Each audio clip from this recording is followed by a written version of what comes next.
গেলাম। ওর গরু একটা জগতি বইন আছে না, আচ্ছা এটার লগে আমি একটু ফিরিত করুম। তুই যদি এটা দেশ আমারে, তোরে আমি 5,000 টাকা দিব। 5,000 টাকা দিব। হ্যাঁ, 3 4 5। 5,000 টাকা যদি দে, 15 দিন তোর মধ্যে বসে যাবে। আচ্ছা ঠিক আছে। এলে কি হতে থাক, হ্যাঁ টাকা লয়ে দেখে হ্যাঁ ওনে 5,000 টাকা তোরে দিছি। আজকে আমি সময় কইরা তোর বোনের কাছে যাবো, ঠিক আছে?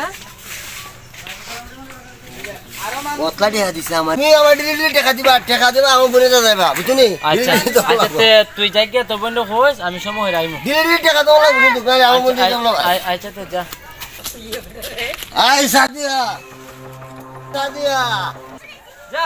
এ লুড়িলে আমারটা দেখি 5,000 টাকা কেস দিছি, আমার কাছ থেকে আমি যাই গে। 5,000 টাকা দিছি তোমার এই দেহটারে লুপ করার জন্য, তুমি বুঝো না?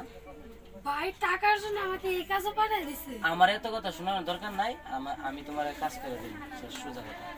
এরকম করতেছো, আসো। আচ্ছা ভাই ঠিক আছে, তোমার যদি দয়া মাঝে না থাকে তাহলে আমার রাজি, আমাকে তুমি যা খুশি তাই করো। কেন, আমি তোমার ভাইকে টাকা দিছি, তোমার সাথে আদের সাথে তো যে আপনার মা বোন যদি ঘরে না থাকে তো তাহলে তো আপনার দয়া মায়ের না থাকে তাহলে করতে পারে। আমার এত কথা শোনার দরকার নাই, আসো। আরে ভাই আপনার তো মা বোন, মানে তুমি নেশার জন্য অনেক কিছু করতে পারো তাই না?